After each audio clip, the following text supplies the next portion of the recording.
I sat nervously in his office, among his many books, facing his cluttered working desk. It was my first time in a rabbinic office, and although not a nervous person by nature, my stomach was tied up in knots.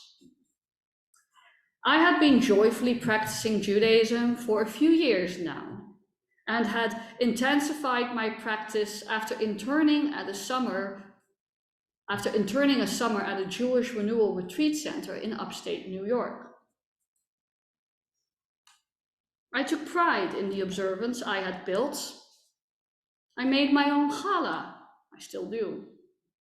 Celebrated Shabbat with my friends, attended services, bought a talit for home use, and davened in the mornings most days. I had purged treif from my diet, not without some difficulty, and kept a vegetarian kitchen. My own collection of Jewish books was growing quickly. As the Talmud phrases it, my life was becoming enveloped in the 4 cubits of Jewish sacred practice. And I was experiencing such happiness in my journey. And now was time for me to make it official. The rabbi looked at me solemnly, but I knew in my heart of hearts that my future belonged with this people and their God, and I proudly shared everything Jewish I was doing. I don't care, was the resolute retort. I don't care whether you light Shabbat candles or not, or how many mitzvahs you keep. If you do not have a Jewish bloodline, you are not welcome here.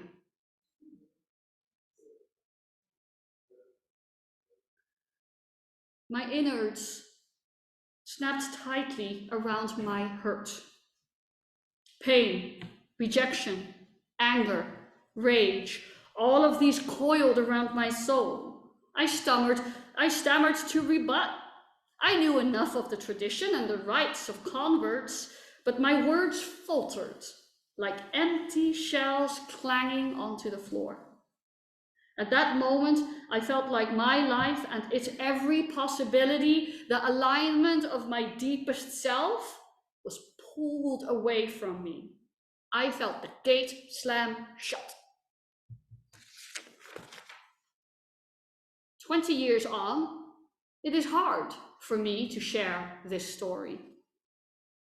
It is one of many hard stories I have around my entry into the Jewish people. I have encountered welcome and kindness, and I have encountered cruelty and rejection. It is a messy and complicated picture, intersecting with Europe's post-Holocaust trauma, the state of the Jewish world in the early 2000s, and my own stubborn unwillingness to take no for an answer.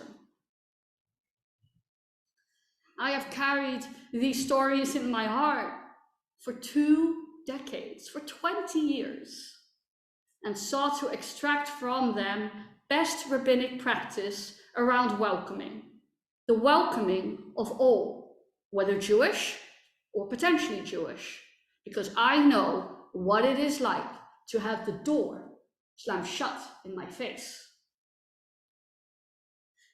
There is a myth circulating in the Jewish community that the convert needs to be turned away 3 times. This is based on a midrash, a rabbinic retelling in Midrash Ruth Rabbah, where the rabbis interpret Naomi's turning away of Ruth as a paradoxical practice. To put it in the language of the midrash, to draw close the convert with one hand and push away with the other. This midrash is contextual to the Ruth story, where Naomi wants to protect her daughter-in-law from the inevitable pain of leaving her familiar life and surroundings behind. With the rise of the Christianized Roman Empire, welcoming converts into Judaism became a capital crime under church law for both the proselyte and the person converting them. Whereas early rabbinic Judaism had previously extended a warm welcome to those who seek to join us, its zeal for welcome and inclusion was tamped down in order to preserve our people's safety and guarantee our survival. I still encounter this myth of turning people away 3 times in my rabbinic practice all the time. If I would get $1 every time someone said that, I could go to Orchard Green. Seekers approach me tentatively and nervously, perhaps expecting to experience what I had experienced those decades ago. Aren't you supposed to turn me away 3 times, they ask? I tell them that this is based on only one midrash, and this has not been liberal rabbinic practice in decades. As rabbis like Alexander Schindler, president of the Union of American Hebrew Congregations, the forerunner of the Union for Reform Judaism, already in the 1980s was opening doors. Both the Reform and the conservative movements are clear. We welcome seekers. And as rabbis, we make sure to set seekers on a wise, thoughtful, compassionate, and rigorous process of spiritual discernment, so they have the freedom to figure out with full consent whether Judaism is the right choice for them. There is no pressure, only welcome. As it says in the Talmud, the righteous of the nations shall have a share in the world to come. And after students complete a year-long class with me, rabbinic mentoring and integration into our community, we are thrilled to welcome our new Jews to experience the joy of membership and full participation in our synagogue. Now let me be clear. I am not sharing this to posthumously shame the rabbi. His one encounter with me surely doesn't speak to his full range of gifts and practices. He was operating in a very specific context at a very specific historical juncture in post-war Netherlands. I do not agree with or justify or defend his actions. No. I can, however, extend Rahmanas, compassion, and let it temper my pain as I reflect on the trauma inflicted on the Jewish community I sought to enter. It is a complicated, messy picture because it is a complicated, messy life. And Yom Kippur is the moment in the year for us to hold complicated, messy truths. I share my story because tonight is the time for all of us to contemplate our vulnerabilities and for me to contemplate mine. How do we give voice to our experiences, including the experiences where others have hurt us, while being even-handed and fair? This applies to so many difficult and broken relationships in our lives, marriages and divorces, parental relationships, neighborhood spats, workplace conflicts. I'd wager to guess that most of us, if not all of us, struggle with this very dilemma. We have hurt others, and others have hurt us. As we take stock of our relationships, we also take stock of how we have fallen short or transgressed against others. It seems deeply paradoxical, but our ability to do so on Yom Kippur makes it an intensely joyful day. Transmuted out of the pain is growth. Out of trauma comes transformation. There is a psychological concept known as post-traumatic growth, which the rabbis seem to understand. Filling our soul cracks with the warm gold of our Torah, returning to us our immutable Jewish joy. The commandment that is repeated 36 times in the Torah, for us to love the stranger, for we were strangers in Egypt, comes out of this mission. To transform trauma into radical empathy. To love and embrace those who are most marginalized, most vulnerable in our midst. Those who belong to marginalized groups in our community. Behind this teaching lies a subtle but steely optimism. We can change.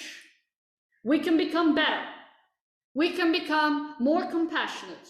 And we can become more ethical human beings. We can repair. And we can be repaired. Do I think of what happened to me as a transgression against me, and perhaps others seeking to become Jewish in the decades following World War II? In some ways I do. But this is the starting point, not the ending point. My response has been to shape a rabbinate of welcome. A welcome that is precious and needed, and which is in line with the Reform, Reconstructionist, and Conservative and Renewal movements today. The support and sensitivity we show towards the newcomer is not just paradigmatic of our ethics as a community, but it actually helps us to become a better community. And of course, you do not need to be a convert to feel vulnerable or scared of showing up to a synagogue. Many born Jews feel those anxieties too. Many born Jews don't read Hebrew or understand the liturgy. There are many unaffiliated Jews in our area that I would love to proactively welcome into our community. And if this is your first time at our synagogue, welcome. I am really glad you came, on Yom Kippur, no less. Some of us may have a story too. Maybe some of you do. Maybe there have been times where you, sitting here tonight, felt like Judaism was too intellectual and too scary, too demanding, intimidating, unwelcoming, even though it was your birthright and yours to claim all along. But be assured, our covenant is not a zero-sum game. We don't run out of Judaism if we share it more. We don't. It's not a pie. We learn and grow from our diversity. It is core to who we are. Beneath the solemnity of my message, there rests a great and abiding hope. Jewish joy, the joy we seek to share, is an accountable joy.